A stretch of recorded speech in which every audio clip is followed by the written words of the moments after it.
ini Pak Ketua siap jadi presiden? Bismillah. Bismillah ya. Bismillah. Pengalaman sudah banyak. Ya Jadi betul. presiden itu tidak ada dulunya, tidak ada sekolah. Iya. Kira-kira apa langkah pertama Pertama, Pak Ketua akan lakukan terhadap rakyat Indonesia ini? bukan itu selesai untuk mensejahterakan rakyat Indonesia. Masih ya. Masih. Kalau Yang kedua, koruptor harus dibunuh. Kalau saya koruptor, saya bunuh aja. Hukuman mati atau hukuman umur hidup. minimal seumur hidup. Ada joke di masyarakat itu kalau di negeri orang dipotong lehernya katanya, di negeri kita dipotong tahanannya. Kalau saya jadi presiden yang koruptor, kita sikat.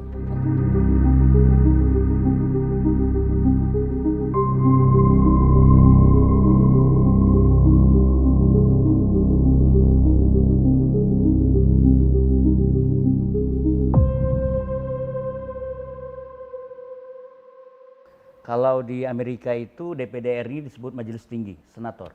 Kalau di Indonesia DPR itu disebut House of Representative, DPR juga. Tentu kalau di Amerika senator ini DPD ini kuat sekali fungsinya. Ada hak eksklusif.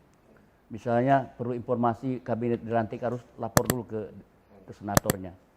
Kemudian pengangkatan angkatan bersenjata mesti lapor, kemudian dubes. Kalau di sini kan DPR.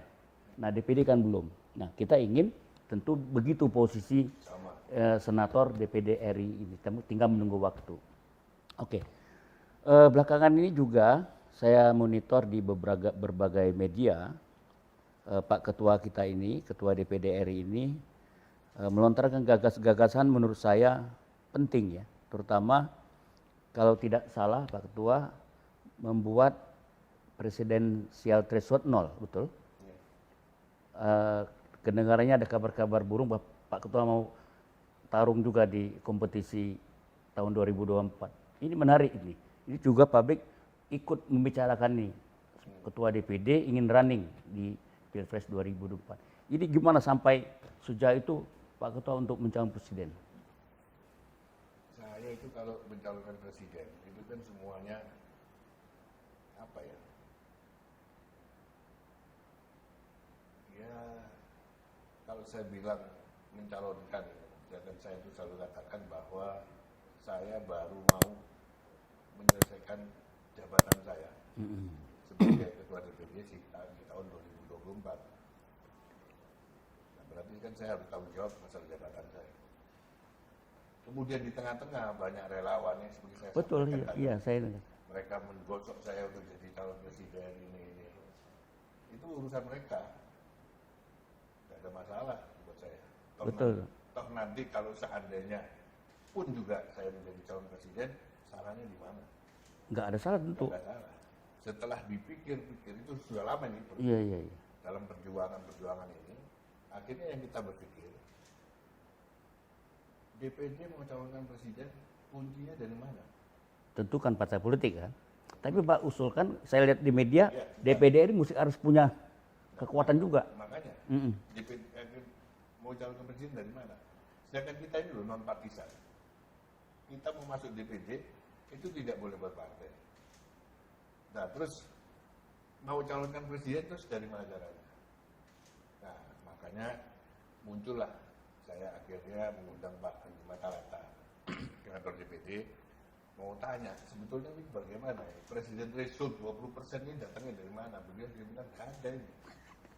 Ini tidak ada. Ini Andi Matalata mantan DPR Golkar. Iya, ketua fraksi Golkar dulu. FKP ya. Iya dulu. Dia bicara semua.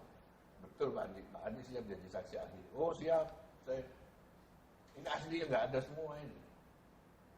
Nah, terus nanti bagaimana kalau pemilihan yang pakai yang hasil 2019 mana bisa? Kalau disamakan antara capres sama pileg. Pendirian bersama, itu nggak ada batas ambang itu, nggak ada. Mesin nol. Harus nol. Dibarengkan soalnya kan. Iya. Kalau dipisah pun juga, tidak mungkin juga bisa dikasih batas itu apa istilahnya beliau itu. Ada. Menghilangkan hak rakyat. Ya, bukan menghilangkan hak rakyat saja. Kita ini sebelum amandemen bahwa MPR itu terdiri dari DPR. Putusan golongan, putusan daerah. Kemudian putusan golongan bubar. Putusan daerah bubar. Menjelma jadi DPD. Putusan daerah dulu DPD oleh DPRD, kita sekarang sudah DPD rakyat. DPD rakyat. Ini sudah jelas bahwa MPR ada DPD, ada DPR, ada DPD.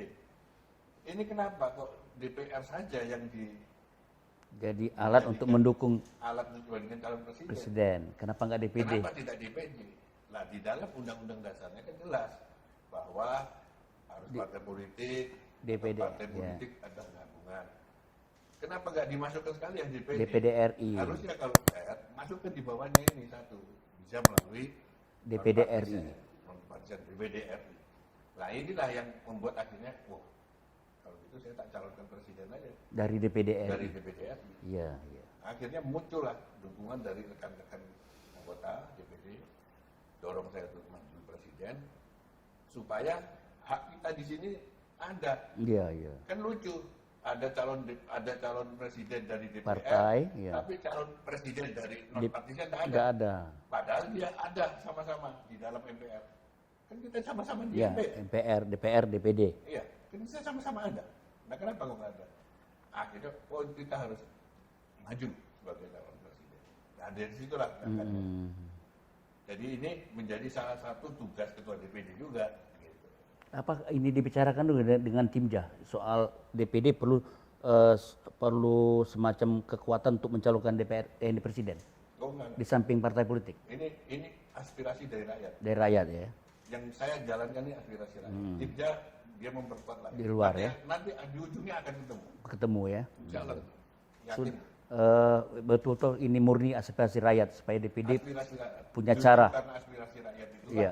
yang mendorong saya supaya calon presiden. Nah, saya bilang, saya ini bukan berpartai. Mau dari mana? Akhirnya ya melalui satu-satunya melalui dari DPD RI. Nah, nanti kita mintalah sama Pak Presiden supaya ini tolong Pak bisa dibantu ini.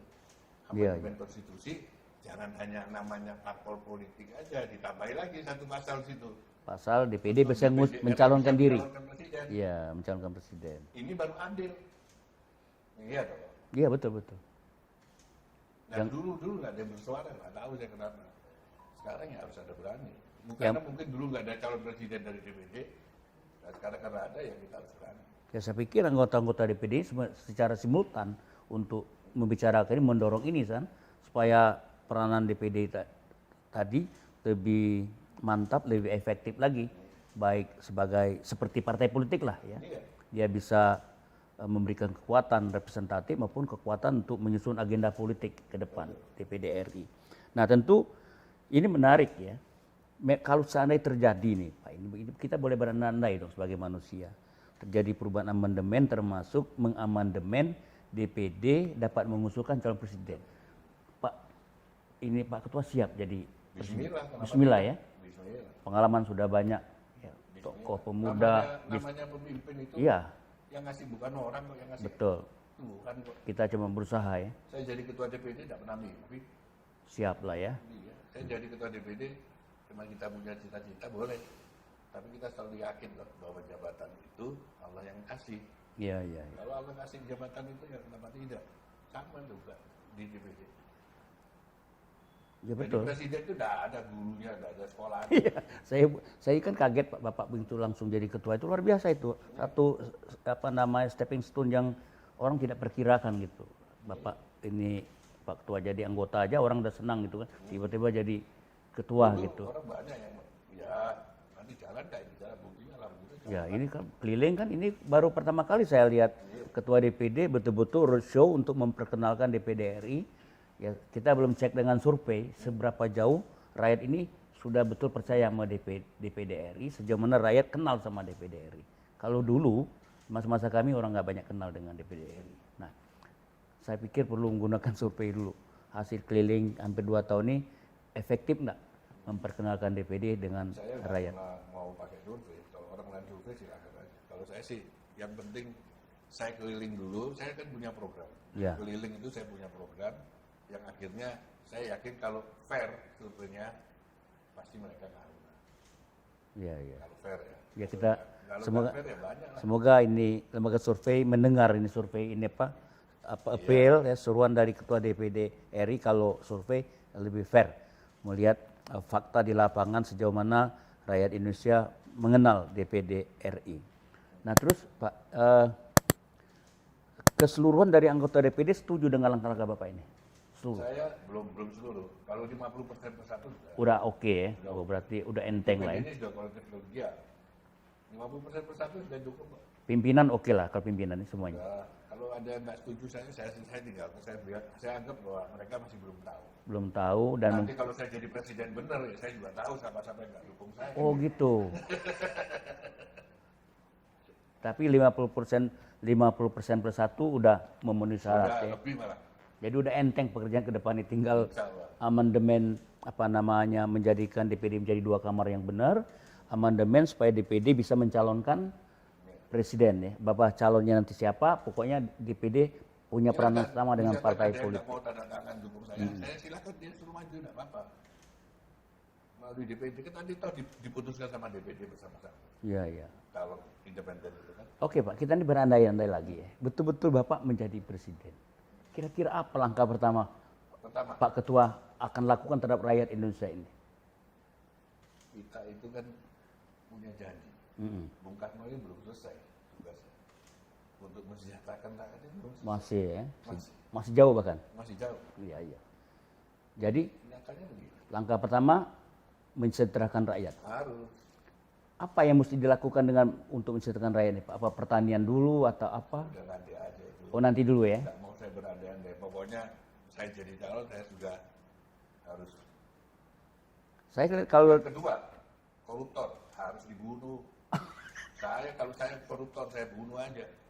Hukuman mati atau hukuman seumur hidup. minimal seumur hidup. Iya. Sekarang ini masih enteng sekali ya. Oh iya, masih enak. Kalau saya jadi presiden ya koruptor kita sikat dulu lah. Kata orang ada joke di masyarakat itu kalau di negeri orang dipotong lehernya katanya. Di negeri kita dipotong tahanannya. Masih jauh Pak. Jadi statement Bapak untuk membuat koruptor jera itu luar biasa itu. Itu 2. Itu 3 apa? Kan pasti ya. Kesejahteraan, Kalau saya koruptor. jadi, insya Allah jadi, ya kita tidak mau lihat yang kelakuan yang lama. Pokoknya kelakuan dia baru, dia membuat. Sedangkan dia sudah tahu bahwa kita ini punya ide bahwa mereka ini akan di hukuman mati lah. Minimal hukuman seumur hidup, ya jangan berbuat lagi. Oh, kalau dalam Islam itu apa yang kita omongkan sama dengan kita kerjakan misalnya. Jangan nanti Sudah tobat nasuh aja, sudah. iya, jangan kita ngulangin ya. Arti betul-betul pemimpin itu bersih kayak sapu lah gitu. Jadi kalau kita mau nyapu, sapunya harus bersih dulu. 3 itu 4 apa Pak? Banyak ini beban ini. Saya jangan dipancing-pancing gini dulu. Nanti enakan lawan-lawan kita. Siapa enak? Betul kalau jadi benar Pak nanti. Ya, ya. Soalnya ini kan direkam nih, kita tagih lagi. Saya langsung datang ke sana. Halo Pak Ketua, masih ingat? Oh ingat, ini Pak. Sudah cukup itu. Ini Pak Bursa ini ya? Oh iya, ini 3 janji ini. Ini nggak ada 4 ini. Ada banyak. Banyak ya, tapi 3 itu ya. Minimal 7 ya. Jadi Kita punya program itu ada. jadi cita-cita Soekarno itu masih jauh dari Masih jauh. kenyataan soal Jadi yang kesejahteraan, pasti itu kan Pak Jokowi ini sudah berhasil membangun infrastruktur. infrastruktur. Sudah berhasil. Saya terus mengangkat topi lah sama beliau. Dan kita juga harus mengamankan beliau sampai tahun 2024. Ya harus itu. Kalau saya jadi, saya juga harus membangun infrastruktur. Melanjutkan ya. Melanjutkan untuk sumber daya manusianya. Oh iya iya iya.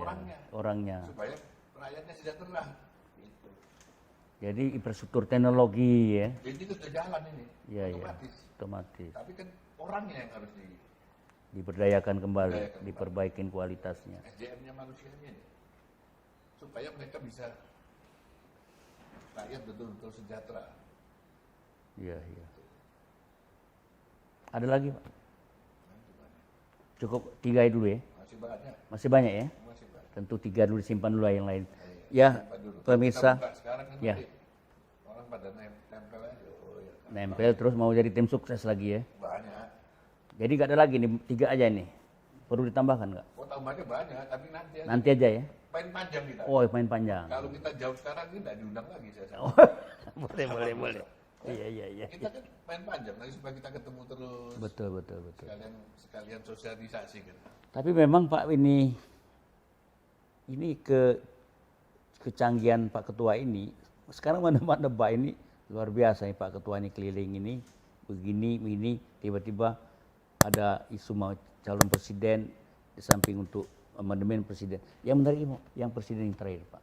Jadi langkah-langkah Pak Ketua ini udah mendahului yang lain-lain tanpa tedeng aling-aling. Dan saya pikir tidak apa-apa sebagai insan politik ya. Jangan pemilihan presiden Amerika Serikat baru dilantik malamnya besok orang dan calonkan presiden lagi. Mau mencalon dia si Trump kan saya mencalon lagi katanya. Jadi sebetulnya kita nggak perlu risih ya, itu dia biasa namanya politik. Yang penting jangan ganggu jalannya pembangunan, jangan ganggu siklus 5 tahun itu. Siklus 5 tahun mesti kita jaga. Ya, jadi pemirsa di seluruh Indonesia, kita akhiri jumpa dengan Pak Ketua DPD RI pada kesempatan ini. Kami doakan seluruh pemirsa dalam keadaan sehat walafiat dan jangan lupa tetap menjaga protokol kesehatan. Dan jangan lupa lagi tonton video ini sampai selesai, subscribe, comment, and share. Salam jumpa dan salam sehat. Terima kasih Pak Ketua, semoga sehat selalu. Amin, insya Allah.